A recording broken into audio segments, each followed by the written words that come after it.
Welcome everyone to season 1, episode 2 of This Crap Was on National Television. Or as Chris, my co-host, might like to call it, Kirk sends me crap I've got to watch. Apt description. Yes. So Chris Bournea, documentary filmmaker, journalist extraordinaire, all-around good guy. Thank you, Kirk. So likewise. Why I'm torturing you like this, I don't know. But it seems to work. We got Pink Lady and Jeff, a show that you hadn't heard of. I only learned about it a few years ago. Where I came across it was on a worst of television list. Apparently TV Guide named it number 35 of the worst shows of all time. Wow, like out of 100? Well, I guess out of everything. I mean, was it 35 out of 100? Oh, do you know how many I think it was 50. shows were on? 50. Okay, wow. So okay. We can find 34 things worse than this. I don't know how. Yeah. Really? Yeah. I know when we do one for next week, it's not going to be a variety show. I can't do another variety show again. Yeah. I got to move away from that because I said it last week. I hate variety shows. I hated it as a little kid. I hate them more now. Yeah, well, variety, I think, is kind of a, no pun intended, broad topic. I mean, a broad genre because, theoretically, Saturday Night Live and Carol Burnett would fit into variety. But this was this Pink Lady and Jeff was a very specific, product of the 70s, even though it debuted in 1980. But it had that 70s cheese feel to it. It was kind of doomed from the start. So before we review the show, we should look at how we got here. And NBC head Fred Silverman saw something on another network. I'm pretty sure because Cronkite was on CBS, right? Yes. Okay. All right. So he saw something at the tail end of Cronkite's news. I don't know why he wasn't watching his own, which is really interesting. Well, I guess you watch the competition to see what they're up to, right? That's true. And at the end of one of the episodes, they did a human interest story, and it was about Pink Lady, this Japanese girl duo in Japan who were selling out baseball arenas or baseball stadiums. Yeah. And it was, anyone who can do that is impressive. So we just got this great idea. I put great in air quotes. Well, they could surely do that in the US. No, they couldn't. Now, it's not like he didn't try to assemble some talent around him. You got the Croft, Sid and Marty Croft. Right. So if anyone could make a show out of for these two, it was probably them, who were told by Fred when they asked, do they speak English? He said, sure. No, they didn't. They did not speak English, or very, very little. They did actually have an album in English, but when you hear it, it is very phonetic. Not that they can't sing, and not that these ladies weren't very attractive and very talented, but they could not speak English. And that's kind of a problem when you want to build a show around them in an English market. Yeah, for comedy especially. Comedy is very culture specific, it seems to be. Right. Anyway. So that's how we got here. They filmed this in December 79. I don't know if they filmed all 6 episodes. There was actually only 5 ever made it to air. So there's actually a lost episode. Yeah, I read there was a 6th that they actually recorded that never aired yet. I couldn't find the actual television rating for it. Can't be good. No. Because, again, they canceled it after 5 episodes. Oh, God. So I guess we get right into how we start. So the opening that we have is Pink Lady and Jeff. And I guess even the title is funny itself because they went back and forth between management and Pink Lady's management that the show should be called Pink Lady, yet it was often advertised as Pink Lady and Jeff. So in print advertising, it would say Pink Lady and Jeff. In show advertising, it just would be Pink Lady. And the first thing we see of them is, I think, really the perfect thing to do. You've got me and Kay, that's their names, coming out in a car into one of the baseball stadiums in a packed crowd. Right. But that's like you're saying right away, yes, they may not be big here, but they're going to be, because look what they did in Japan. And I think we should look at, too, 1980 and the whole 80s for that matter, there was a lot of interest in Western culture towards Japan, like there kind of is in Korea right now. Okay. Because Japan, like in 1980, we had the horrible novelty song and bordering on offensive, Turning Japanese by the Yes. Vapors. Yes. Blade Runner came out that year, which basically insinuated that Japan was going to take over everything. Right. Michael Crichton did a book about that later became a movie. Everyone was buying Japanese, everyone still buys Japanese cars, but a lot. And even I just rewatched the Back to the Future trilogy. Okay. And there's a line from Doc says, well, no wonder this part blew up. It's made in Japan. Marty McFly says, hey, all the good parts are made in Japan, or all the good stuff. So yeah. There was, I don't know if that obsession is the right word, but intrigue. It was like a fad. I guess fad is maybe not a good word because fads don't last that long, but it was definitely a trend. And remember that movie with Michael Keaton? Was it called Gung Ho? Oh, yeah. Wasn't that about like a Japanese automaker taking over an American auto manufacturer? Yes. Yeah, it was. So, yeah. I think starring had a pre-Cheers George Wendt in it. Oh, wow. Oh, no, he wasn't Cheers then, but yeah. Yeah, and then there was, of course, the infamous Long Duck Dong from Breakfast Club, or not Breakfast Club, sorry, 16 Candles. 16 Candles, yeah. Yeah. Played by the same guy, because he was the number two lead in Gung Ho. Getty Watanabe. Okay. Yeah. Why I know that, I don't know. Well, it's not like we had a slew of Japanese American actors back in the 80s. So God, no. Yeah.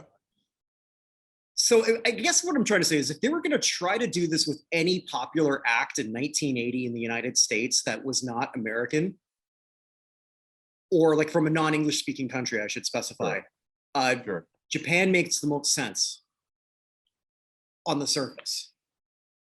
So they do the opening crawl, then we see it's co-starring Jeff Altman, and then we see the special guests. These are not nobodies. Sherman Helmsley, who at this point in time, I mean, yeah, I think as we got older, he would just do anything for a buck. But 1980 Sherman Helmsley was George Jefferson at the height of the Jeffersons. Yes. You know, he was only 41 when they shot this. I was trying to do the math and thinking how old would he have been, and I mean, he always seemed like older than his age, because in the 70s he seemed like he was in his 40s. Well, I think Wheezy was 20 years older than him in real life. Oh, was she really? Yeah, I think so. Wow. Or no, I'm maybe 10 years. I'm conflating that with John Amos and Esther Roll. Okay. John Amos was only 35 when he got that role. Wow. People back then, they just seemed so much more, I guess, mature is the polite way of saying it, but people on TV back then seemed so much older than their actual age. In a lot of cases, well, we had Michael Chiklis, who played he was the commission age 27. Was he really? He was only 27. He was only 27 then. So I mean, it's just we all age differently, but we all seem to catch up. But yeah. Because when Sherman Helmsley looked 60 at 40, he looked 60 at 60. Yeah. It's all on the wash. But this was a good get, is I guess what I'm trying to say. Right. Blondie in 1980 had 3 number ones. Yes. So they were huge. Yeah. I don't know if any of them had come out yet. Because what was their 3 number ones? Call Me, which was probably out, and then they would have Rapture. Yeah. This was their year. So getting them, although they didn't really get them, which we'll talk about, was still a pretty big deal. Yeah. And then the one I didn't know much about, and we'll talk more about him later, Bert Parks. I only remember him from playing Herb Tarlick's dad on WKRP. Yeah, I sort of thought Bert Parks was a game show host. I didn't know that much about him, but apparently, what'd you say? Close. Okay, but apparently him getting fired from hosting Miss America was a big deal, because they made a big deal about it on this first episode. Yeah, because I had to look all up that, because I'm thinking that's an interesting thing to bring up, but I guess we'll get there. So then Jeff Altman comes out solo and jokes how his parents he wished his parents could be there, but they're busy at the other studio watching Merv Griffin, which is probably more fun than watching Jeff. Well, that was a running joke about him doing these self-deprecating, like nobody knows who I am, which I didn't know who he was before you suggested this either. I had no idea who he was. I don't know what kind of career he's had since this, but yeah, we can talk about that now. So yeah. At this point leading up, he had a semi-recurring role in Dukes of Hazzard as Boss Hogg's nephew. Jeff Altman did? Yeah. Okay. I didn't realize that it said semi-recurring. I don't remember it, but apparently he did. He was under contract with NBC, and he was a decent comedian in the LA area. So doing a lot in the Comedy Store. So, back when the whole goal was to get on Carson, I don't know if he ever did, but he became great friends with Letterman when they were both struggling. And Letterman, this is where I remembered him, is because like I used to watch Letterman on NBC. That was especially on like Friday nights when I didn't have to go to school the next day. So like that was, I loved watching Letterman. And Altman was a regular guest. Apparently he was on 45 times, 45 or 37, depending on which one's right, because I've read them both. Okay. So I remember him there, and Altman just seems to me like he's one of those guys at a party. He's the funniest guy there, but after hour one, you're done with him. And then you look forward to maybe seeing him again, but then you forget. All right, now tone it down, Jeff. He seems like that type of guy. I think he's naturally funny, but you can kind of see why he didn't get past this. I wrote down that to me, he's a poor man's Chevy Chase. That's a good way to describe it. Yeah, because he's relatively good looking, and he's more of a comedic actor. It seems like than an actual comedian. Like if he's given good material, he can pull it off. But I don't know that I would like tune into like an hour stand-up special of his. Yeah, I've never seen him do a comedy, or maybe I have. Those A&E improv things. I'm sure I have, but nothing sticks out. But he was that type of guy. I mean, after this, he would get the closest he ever got to stardom was another NBC show called Nurses. And yes, with Lonnie Anderson. Was Lonnie Anderson in that? Okay. I just know there was an NBC sitcom called Nurses with Lonnie Anderson that was a spinoff of Empty Nest. So I don't know if it's the same one, because Nurses is a very generic title. It could have been another one. Well, it lasted a few years, but he only lasted one. Oh, wow. So they got rid of him. So wow. Either way, I'm sure he got to make a living, still alive. So I'm sure he made a living as a comedian. I'm sure he went from club to club and did reasonably well. And I'm not here to rag on Jeff, because he got to do something that most of us don't. He got paid doing what he loved. Yeah. Was he a big star? No, but he tried. But so that leads up to another joke. He says, "Hey, no," they joked that nobody knew who he was, and then he did this one bit too, where he says like it. Oh no, that came later when he imitated Cronkite. I'll get to that later. So he did a pratfall, which I thought was pretty good. That might have been the highlight. Hit his head on the chair. Very Jack Tripper. Yes. Kind of pratfall. And then now this is the American debut of Pink Lady. And take a look at this clip. And it's pretty much the same clip that they just had. Yes. Like, you couldn't even show them singing. You couldn't show fans. Okay, you showed fans gushing them while they're in a car, but not while they're performing. You couldn't do that. Right. Like, I'm sure you were given some footage, but this is what you came up with? Yeah, and I read that RCA, which was their record label, owned NBC at the time, so it couldn't have been like a copyright issue. So like you said, why not? Because they were like trying to say they were to Japan what the Beatles were to England. So it's like, why not show, like you said, a performance where they're screaming fans and showing like how the Beatles, would just mesmerize their audience. Because they had it. I saw an interview that the Crofts did about just about everything, but there was like 5 minutes about Pink Lady and Jeff. And before they shot anything, they took the girls to Disneyland. And there was a lot of Japanese fans there, and they mobbed them. Yeah. So, I mean, too bad they didn't have footage of that, but just, you're not going to get an idea of how popular they are from a 3-second car thing where they're not actually doing what they are, which is performers. It's just like, here's my fans, yay, that's it. It's Right. like trying to explain that Michael Jordan's the greatest basketball player of all time by only showing the parade. Yes. Yeah. So like they're off to a crappy start right away. And then Jeff makes another, I don't know if it's a racially insensitive joke, just as I would like to have the tempura stand on that. Just lame ethnic jokes. Like not, I wouldn't call this Yeah. racist, just lame. Yeah. I think for 1980, it was probably not considered racist, but if we look at it through, today's eyes, it's definitely, problematic to say the least. Mm-hmm. And they say, well, they're going to open up with a traditional Japanese number. So they're in kimonos, sing in Japanese for about 10 seconds, then take them off. And then they have Diane Carroll's old gowns from last episode. Yeah. And they're singing Boogie Wonderland. Right. And I wrote down why. The song choices that they gave them also did them no favors. For 1980 was a delineation point too for a lot of people.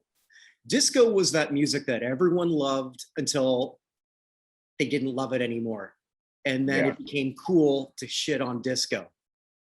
So you have them open with a disco song, trying to replicate something that they can't do. They cannot do Earth, Wind, and Fire.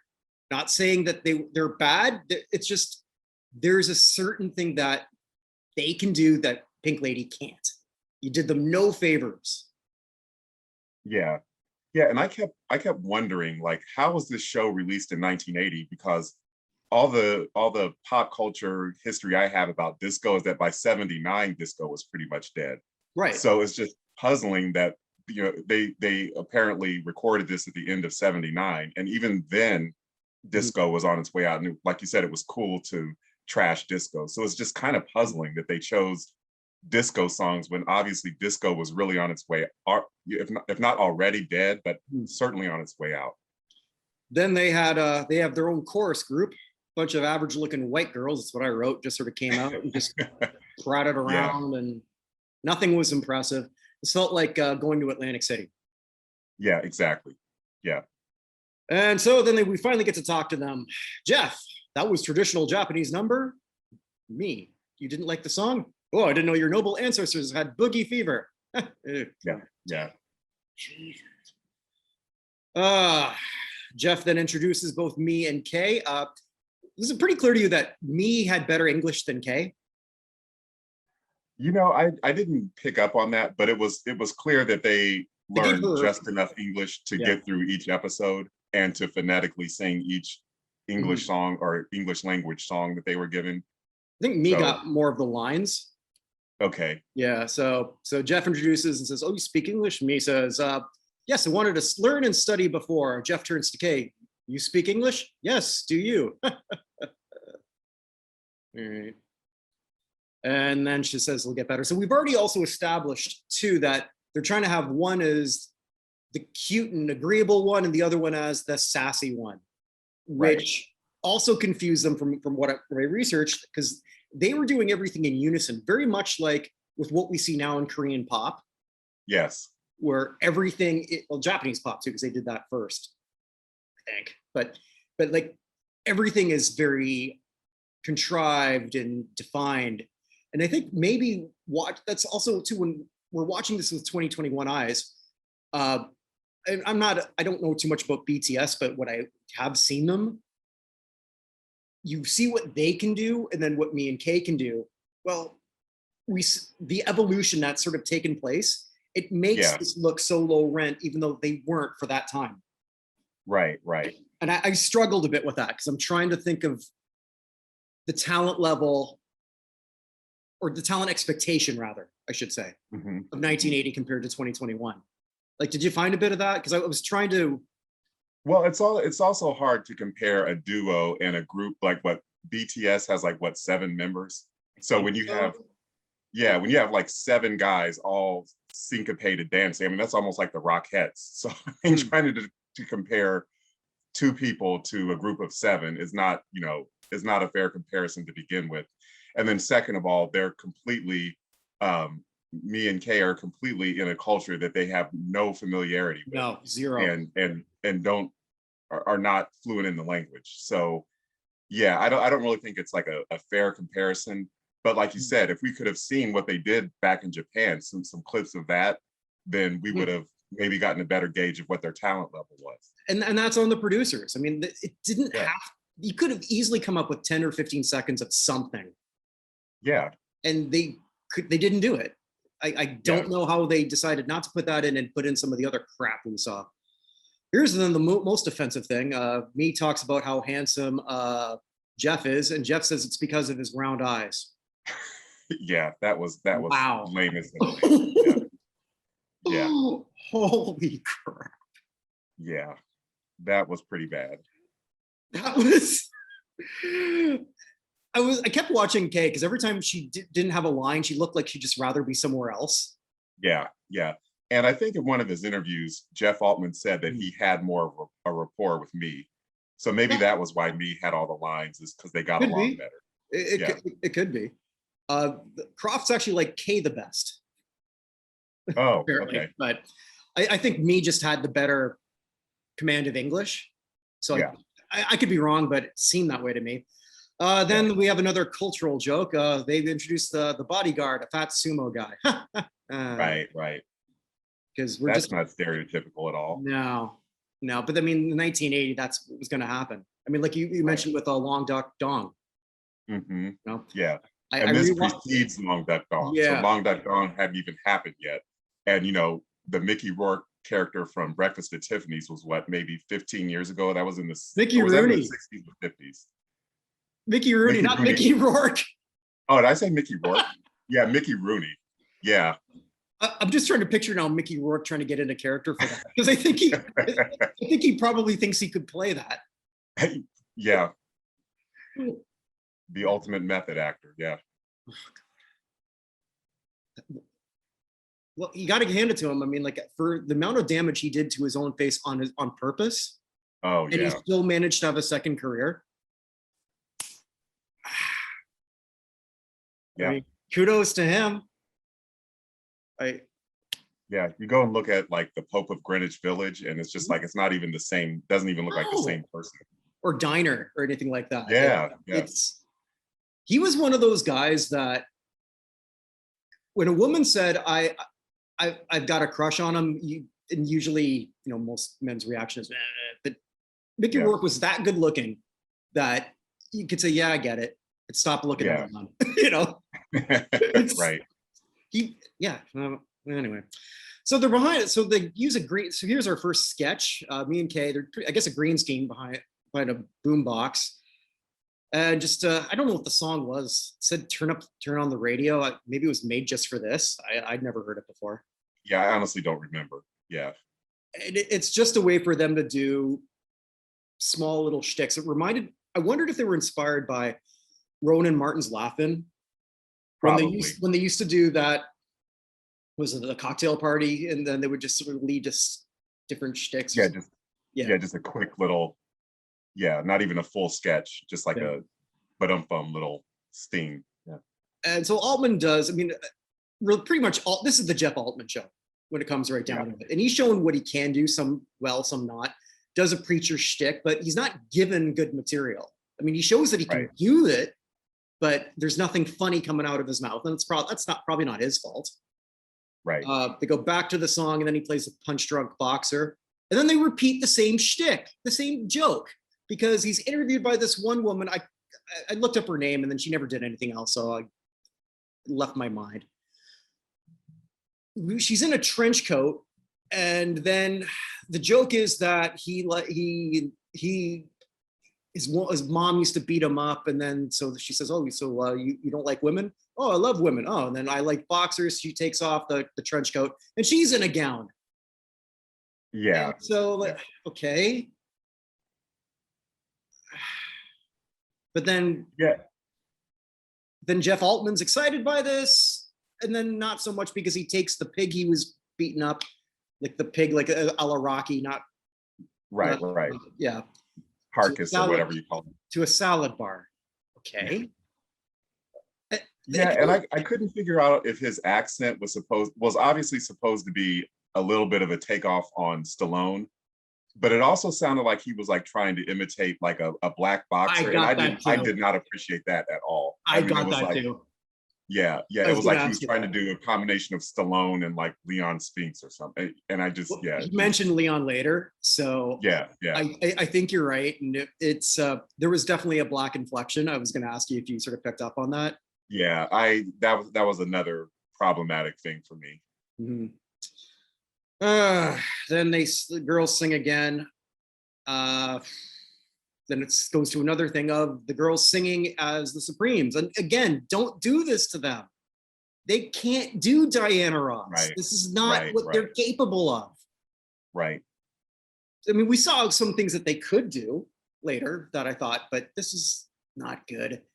Well, I think they were just trying to draw an analogy between like what's a mega popular American girl, that would be the equivalent of what Yeah. May and Kay or Me and Kay were to Japan. And what were they going to do? Heart at that point? I mean, Well, at that point, no, yeah, because Heart's pop stuff was in the '80s, but before that, they were wonder if rock. they could have, Yeah, yeah, I wonder if they could have done Barracuda.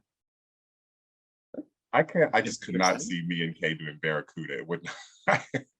I don't think they could have pulled that off. I mean, they couldn't pull off the No. Supremes that well, let alone a hard rock tune like I that. was another one of my notes. I thought, like, thank God they didn't put him in blackface Oh my God. Yeah. because that is something I could have seen them trying to do. Not the Absolutely. girls, the producers, and they wouldn't Yeah. have had Yeah. any idea that that's offensive. Yeah. Exactly. All right. So then we have three black male dancers, and it's okay. Well, where are they going to go with this? So maybe they're going to sing with Me and Kay, or they're going to do something with that. No, it leads to Altman doing a Richard Nixon impression.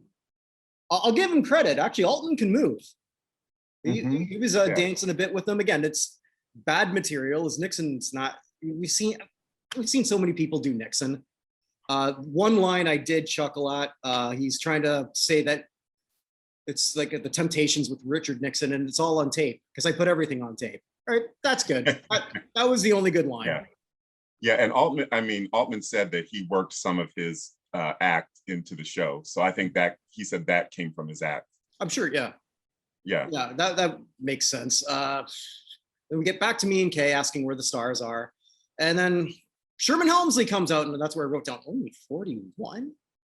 And then Me and Kay look so excited to see him, like they had any idea who the Jeffersons were.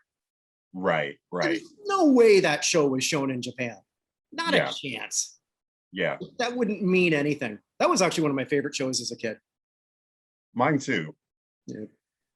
And I was wondering, I guess networks I don't know if that's still the case, but networks weren't that competitive back then where this show was on NBC, but the Jeffersons was on CBS. And later I read they had Larry Hagman from Dallas as a guest star. So networks, I guess, didn't mind crossover, or they just felt like if somebody was well known, they didn't care what network they were on because it would draw ratings to their network. I would think so. Or maybe just how contracts work back then. I'm not sure. Yeah. Because I would have assumed that a variety show would have tried to shoehorn every star from the network, to promote their own shows into the variety show, whether they worked or not, especially the debut episode. But Yeah, no, maybe there were only 3 networks back then. So true.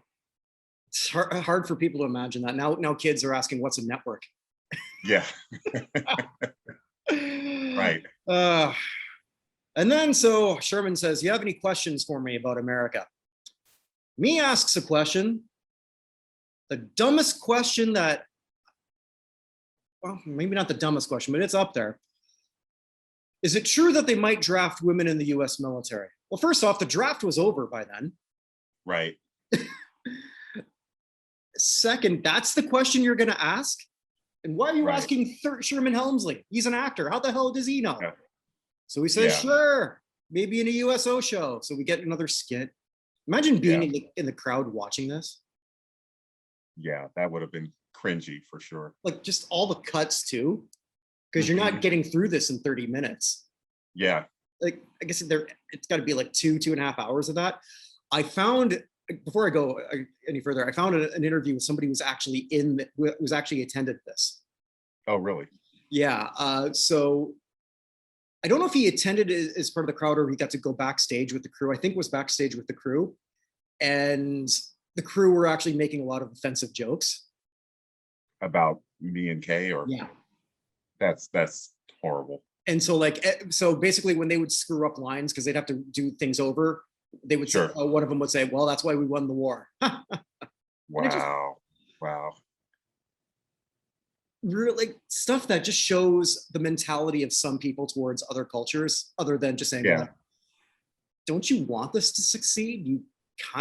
If this succeeds, or maybe they just knew the writing was on the wall. There was no way this was going to be a hit.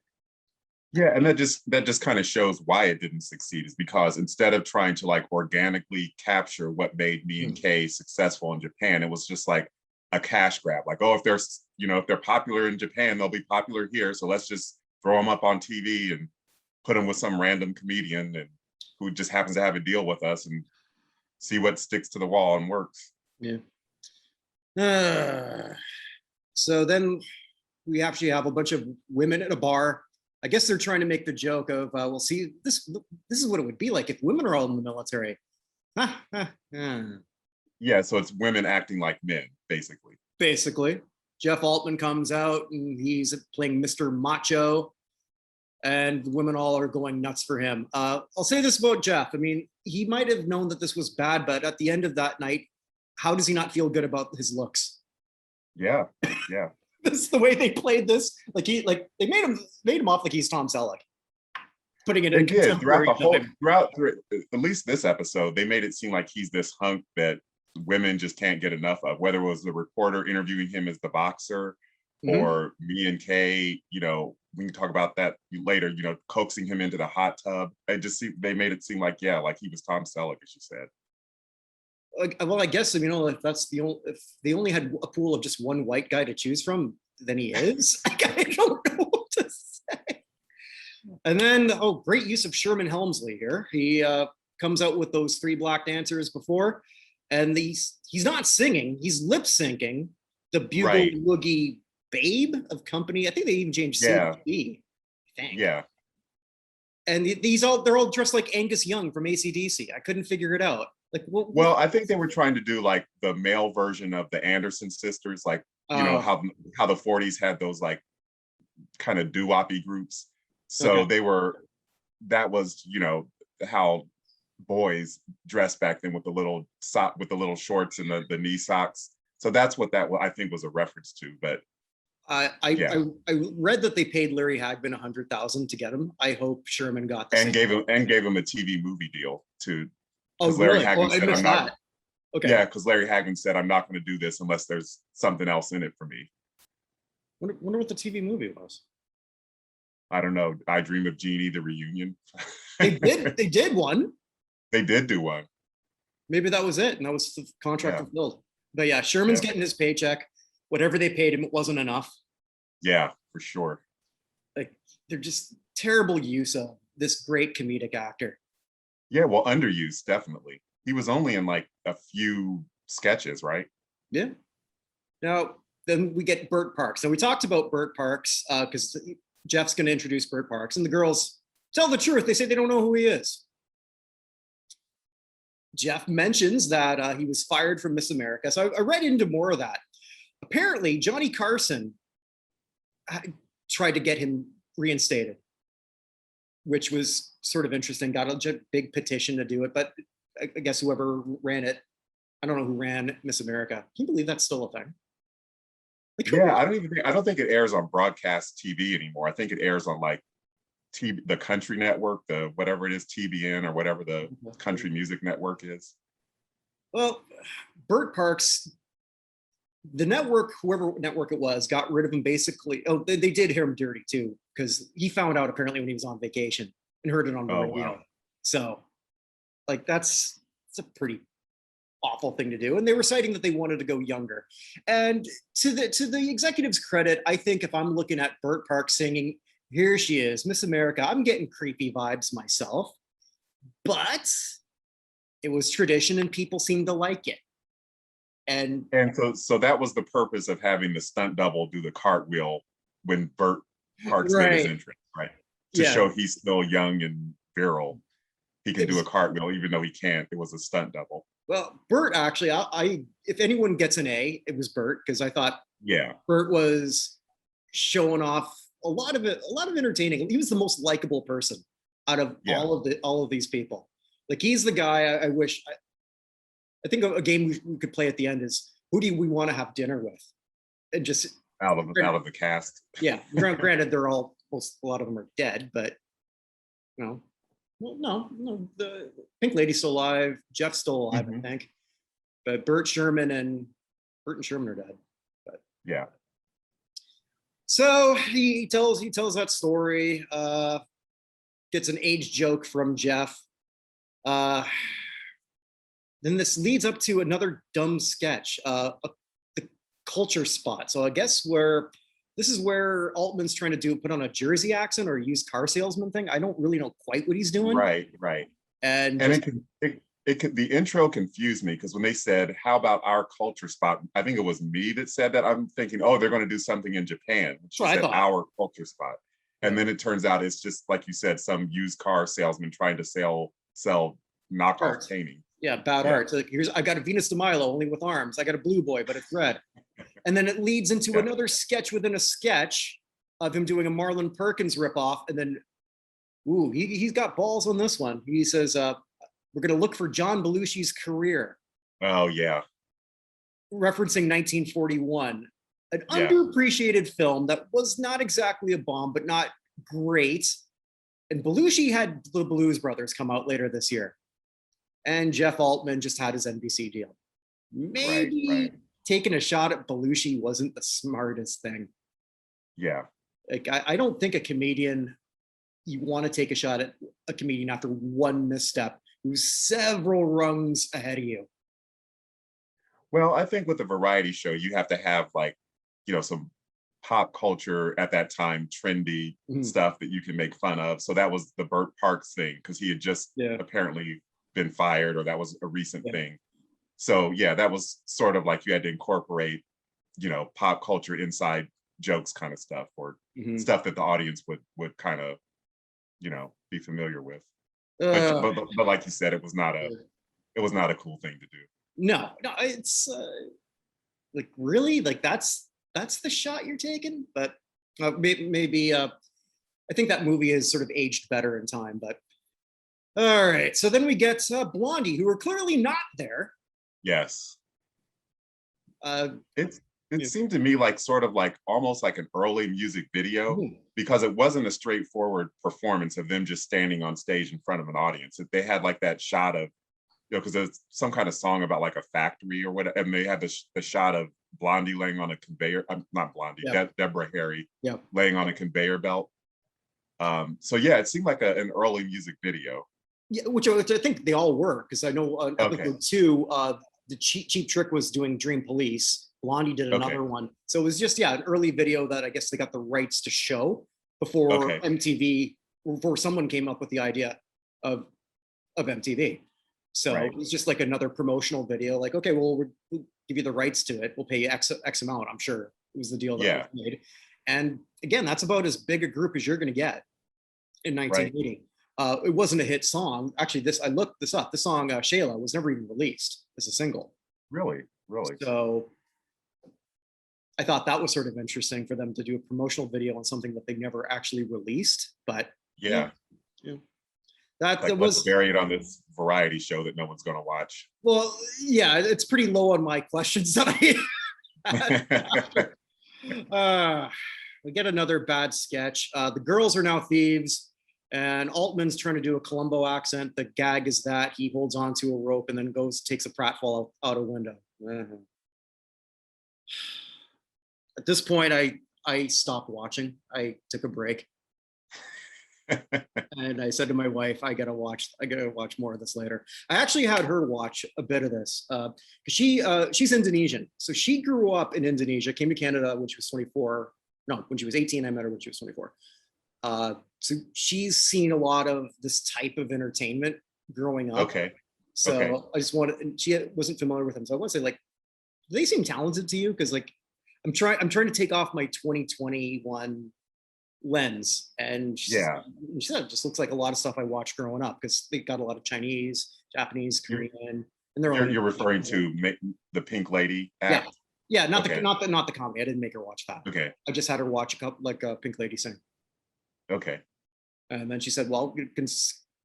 She asked me if they spoke English. I said, "I don't think so." I said, "Well, they're doing pretty good for that." So just Yeah. to put that in a bit more of a different perspective.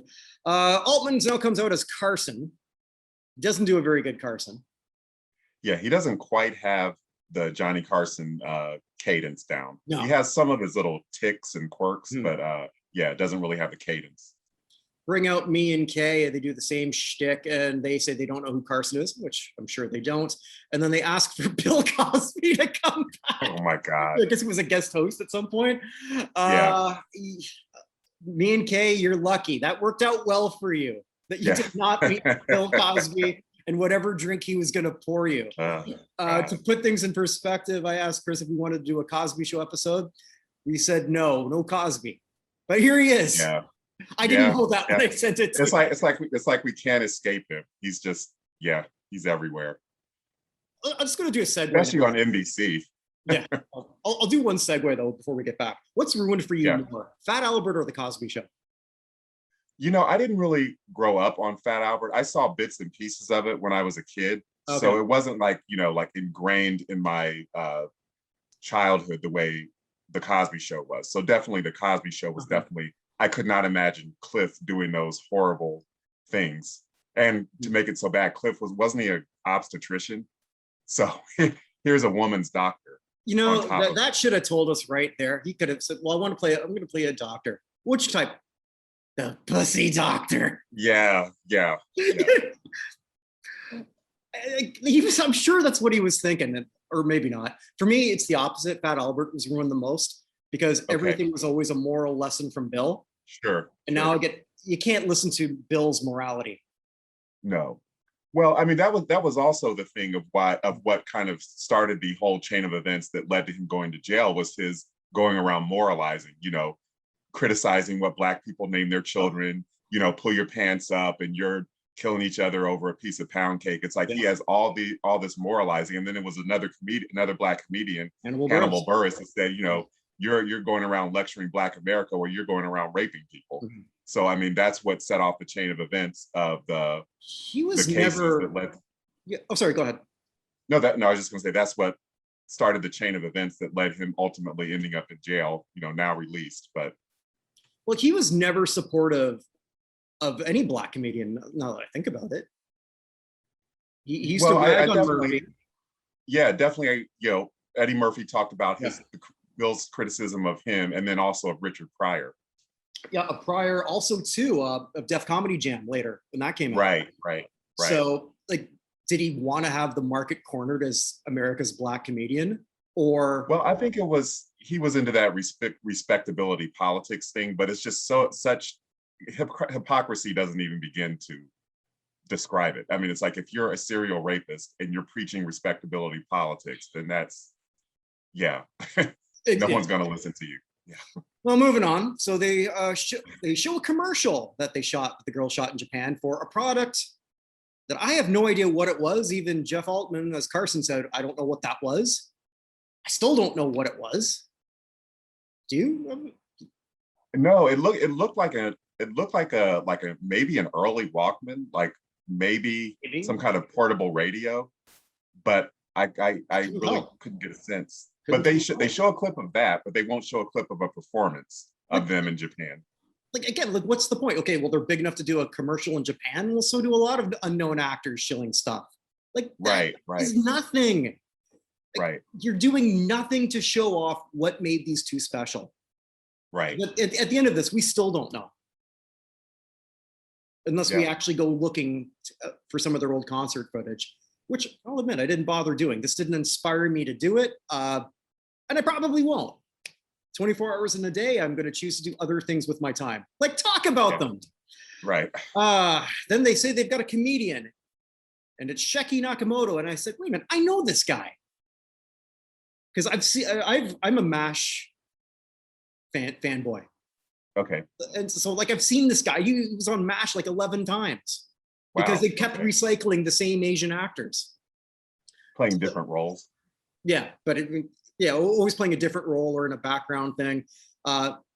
They weren't, most of them weren't even Korean. Although this guy was, but now it's a Korean playing a Japanese, which is, as we sort of evolve with that. I mean, now I guess we're looking more for authenticity when it comes to that type of roles, but more often than not, it just wasn't. Remember when Margaret Cho had a show briefly? Yes. It was a All terrible American Girl. That might be one to look at because that was a mess. And so like her father was a Japanese actor, also who was in MASH a bunch, Clyde Kusatsu. Oh, okay. Yeah. The mom, I believe, was Chinese. The brother was BD Wong, who did wound up doing very well for himself. Yes. So I don't think even any of her family was actually Korean. Interesting. I don't know. The grandmother, I don't know. I mean, her last name's Hill, so I never really looked at her. She's always working. Yeah, I do remember seeing the grandmother in different things after that. Yeah, but so I wonder now if they were to try that again, if they would try to at least make sure you're casting all Korean. Here they didn't. I don't know about the cast of Fresh Off the Boat if they were all the ethnicity that they were playing. That'd be interesting to look up.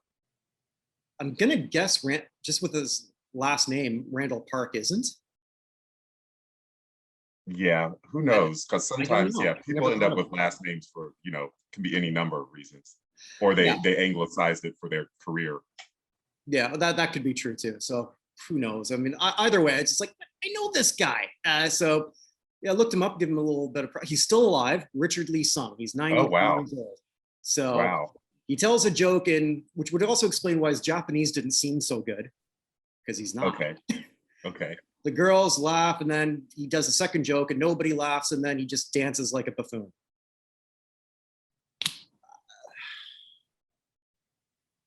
Jesus. All right. Mia is writing a letter back home, and they went to the famous and said to her family they're going to the famous Schwab's drugstore. And I had to go back, like, huh? And apparently this was a pharmacy that became a big hangout for Hollywood people in the early 80s, in the late 70s. Yeah. I had no idea. Well, Schwab's wasn't that supposedly where Lana Turner was discovered, but then that turned out to be an urban legend that Lana Turner was discovered like sitting at Schwab's drinking a milkshake, and like some mogul came in and said, "Oh, you should be a movie star." But that turned out she later said that wasn't how she was discovered. Did she say how she was? I didn't get that far into the interview, but I just read that was an urban legend. So then Bert Parks is back. I wrote down he looks like he's selling ice cream to little boys in the outfit that they put him in. The pink thing with the paper hat. Yeah. But Bert's doing his job. He sings about when movies were movies. I wrote down also too, me and Kay had to be wondering who they pissed off in life. It's like this, almost like art imitating itself, because she's saying like, Hollywood is not what I expected to be. I'm sure this was not what they expected it to be. Yeah. Oh my God. They do a Kissinger voiceover. I don't understand why I didn't get the joke. Yeah, I didn't either. But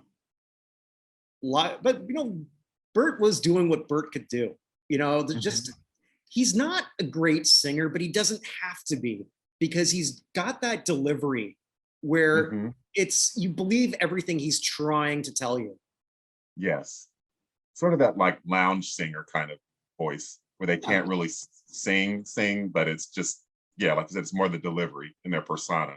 He was my favorite performer of the night. He's my MVP if we're going to actually have one. All right. Then they do a weird, I didn't get this one either. We have a Liza Minnelli impersonator who's I noticed that. Like, and then says James something or other won an award. It's Helmsley, and he's just making fun of vapid actors. But he opens up by saying, "Don't come up here and be political," which, wow, that's the exact opposite of what we do now. Yeah. And then went into a bit how everything's so much better now that I've won this award. And I didn't get it. I didn't get what point they were trying to make. Yeah, like you said, they were just trying to make fun of self-absorbed actors. So Altman comes back, does a pretty bad Cosell imitation, interviews someone who's trying to be like Marilyn Monroe, and again talk about the vapidness of these people, how she wants to play the mice and men because she doesn't understand that what the book really is, of course. So yeah. Parks is now a casting director. The gag is that he's casting a crowd. That I actually thought was funny. A crowd of people auditioning together as a crowd. Yeah, I've never seen that before. So that was the first thing I ever saw that was, I'm going to guess, is original. That bit. Yeah, because I've never seen anyone do that. And then it was very Mel Brooks-ish kind of Blazing Saddles kind of shtick. That wasn't bad. And then they're all singing again, all together, but like two versions of them. And like bad, I mean, they were just happy they figured out one little thing how to edit. So look at that. Right. You've got me and Kay singing over top of me and Kay, and Jeff's on top of Jeff. And what? There's two Berts and there's two Shermans? What? Yeah. Those chorus singers just absolutely suck. All right, Jeff is with the girls again and says, "I think we'll make a great team." Kay, in the most accurate line of the night, says, "Don't bet on it."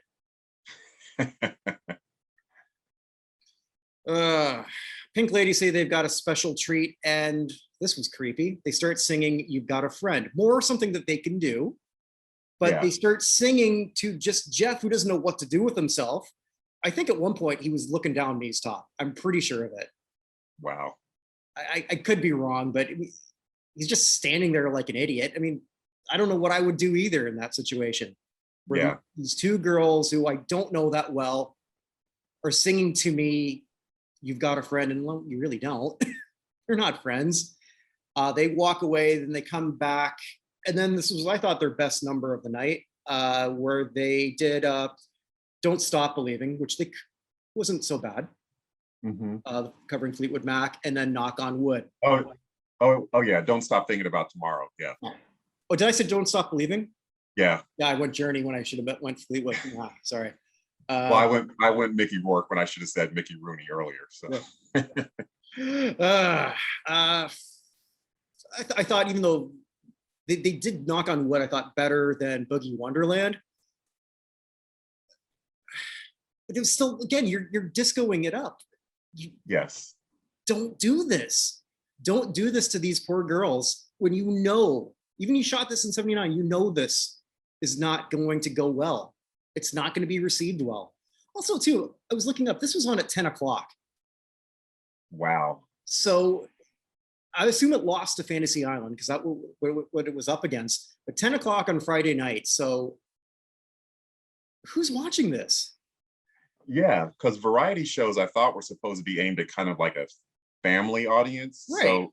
So NBC must have not had much faith in it, even though it was created by the head of NBC. They just, once they saw it, I guess they were like, let's bury it.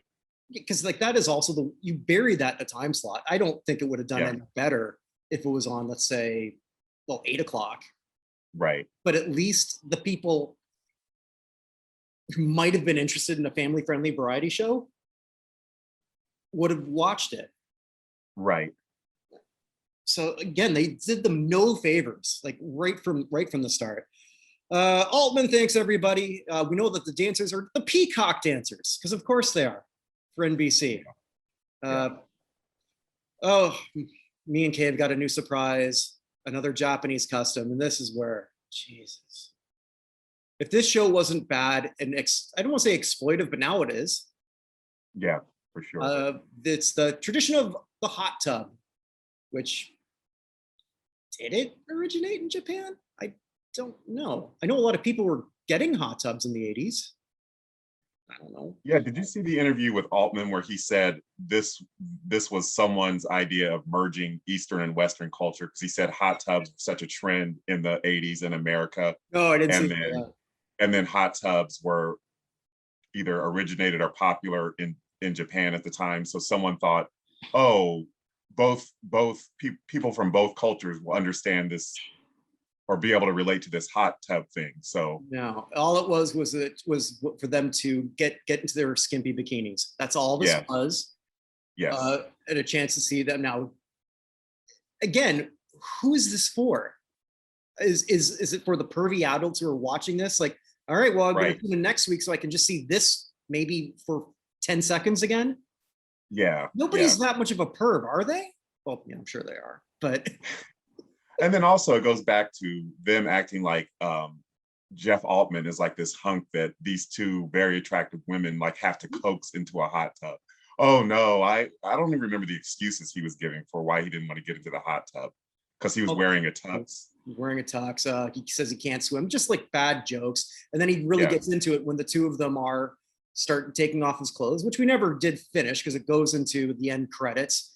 But at this point, I guess we're sort of believed that Jeff Altman had the night of his life.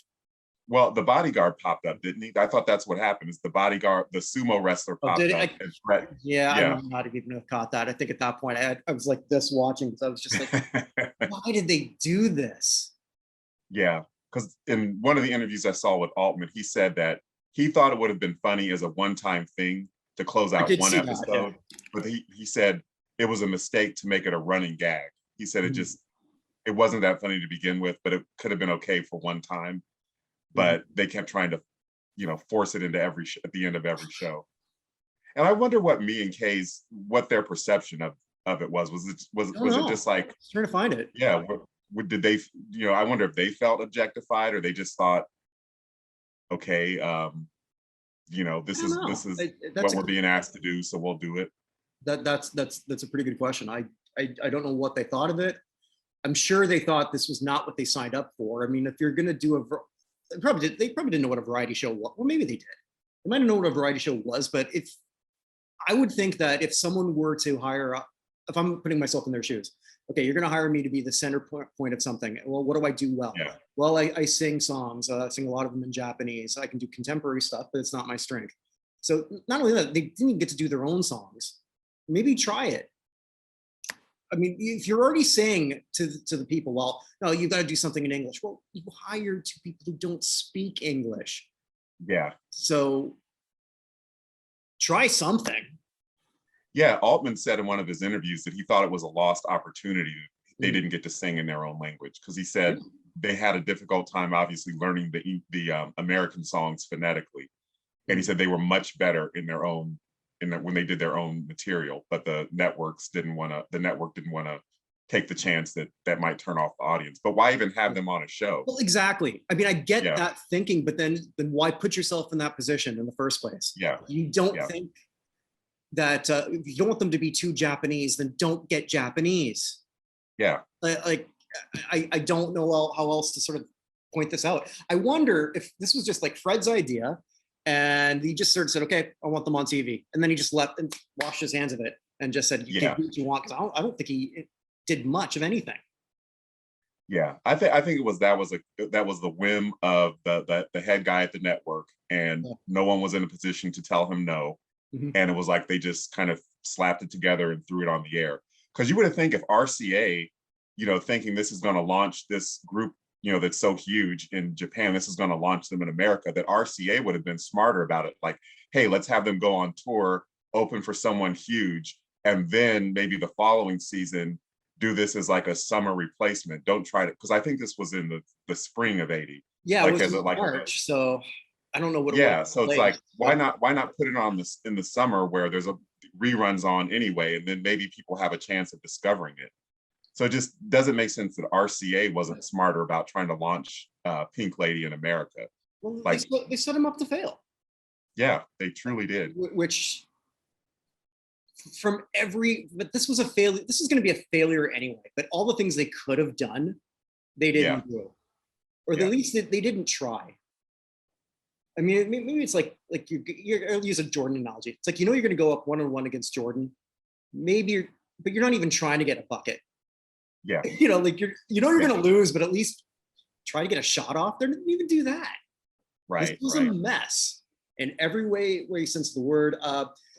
Who's your MVP? For me, it's Parks. He was the only person who I thought at least fit and didn't embarrass himself. I'll actually go for Altman because I actually thought he committed to the material. There wasn't great material, but I do think he saw this as like his chance to like be a breakout comedy star, and he kind of went for it. As you said, me and Kay were just kind of like, they were just kind of thrown into it and just trying to get through it. Yeah, they were deer in headlights. Yeah, for sure. And they're not even, to me, the LVP, lead volleyball player. I've got Sherman, which is unfortunate because through no fault of his own. Yeah. Or just even of some of the background people they had. It was just awful. So I guess it goes back to then. Whose fault is this?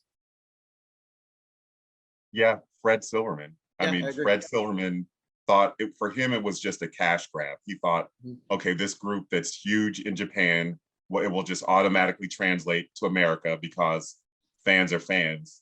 And not even thinking, what's a creative way? Let's do a concert special, or let's do a, behind the scenes. That would have been a good idea.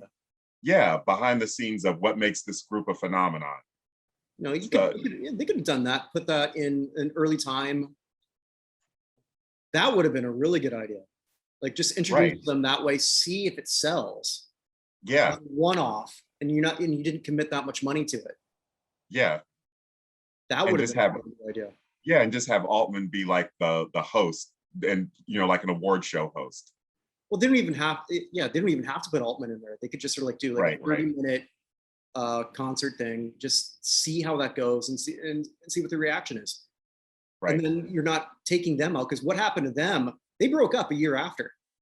Did they really? Yeah, I don't know if it had to do with that, but also changing tides, because even in Japan too, sounds changed. They lost out on months where they could be promoting themselves, but they did reunite multiple times. No one needs to feel bad for them. They made millions, sold millions, and they tried to make it in the US. I mean, like, that's what a lot of acts, at least in Canada, we were taught. If you don't make it in the US, it doesn't matter.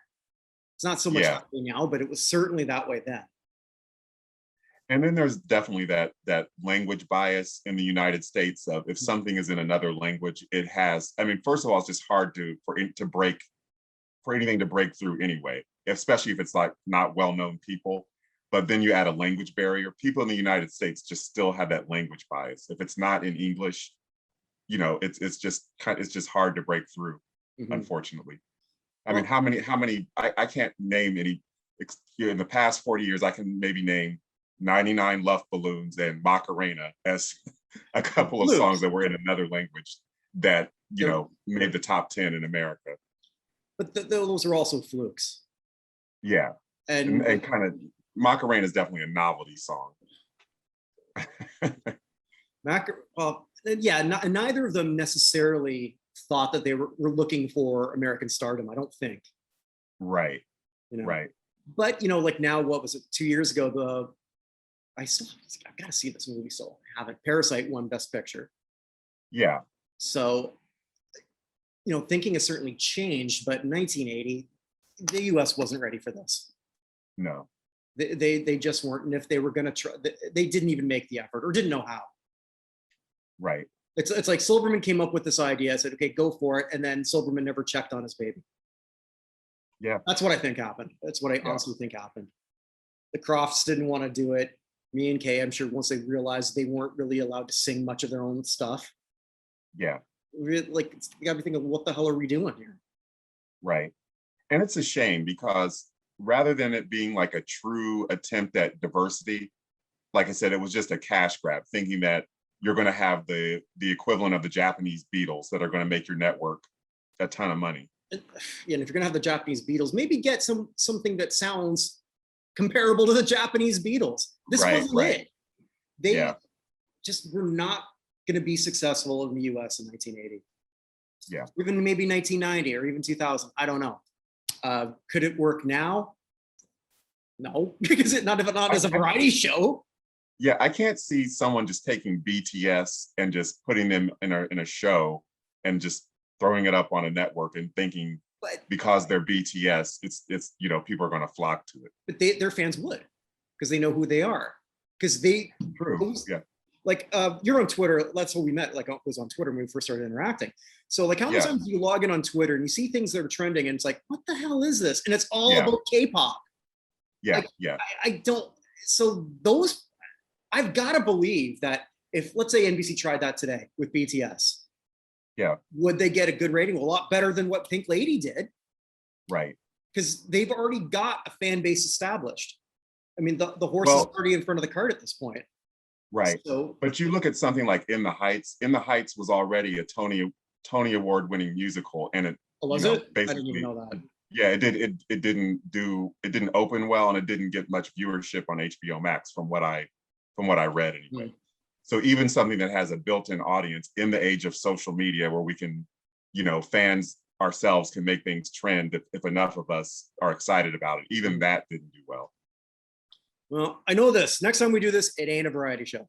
I don't know Oh what yeah. it's going to be yet. We'll all come up with something equally trashy. I've got an idea, and I'm going to look to see if I can find it. Because the one I really wanted to do that I sent you, I can't find it anywhere, which is Who Wants to Marry a Multimillionaire. I can't Okay. believe I can't find this. Yeah, I'm surprised that's not like all over YouTube. Just reactions, like things from Entertainment Tonight and Inside Edition. Like I remember watching it, thinking like, this is the dumbest thing I've ever seen, and I can't turn away. Yeah. Yeah. I watched that beginning to end because I could not believe what was unfolding in front of my eyes. Right. And for better or for worse, it would be so interesting to go back to that, but I can't. It's not on YouTube. It's not on BitChute. It's not on Daily Motion. I don't know how Fox managed to burn all copies. But you got to figure somebody recorded this.